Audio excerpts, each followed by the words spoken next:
Honours ভর্তি 2025 কোটার result কবে প্রকাশিত হবে সেই নিয়ে কিন্তু এইমাত্র একটি নোটিশ প্রকাশিত করা হয়েছে। কোটার রেজাল্ট কয়টার দিকে দিবে, কিভাবে দেখতে হবে, এই সকল কিছু নিয়ে কিন্তু এই নোটিশটি প্রকাশ করা হয়েছে।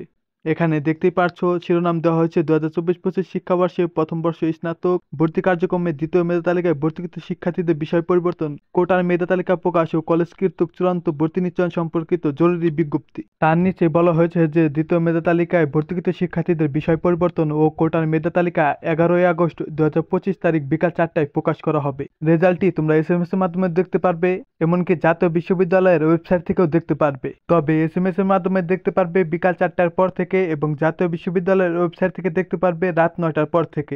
যাদের রেজাল্ট আসবে তাদের অনলাইন থেকে চূড়ান্ত ভর্তি ফর্ম ডাউনলোড করতে হবে 12/8/2025 তারিখ থেকে 19/8/2025 তারিখের মধ্যে। অন্যথায় ভর্তিটি কিন্তু বাতিল হয়ে যাবে। আর কলেজে গিয়ে ভর্তির সকল ডকুমেন্ট জমা দিয়ে ভর্তি হতে হবে 13/8/2025 থেকে 21/8/2025 তারিখ পর্যন্ত।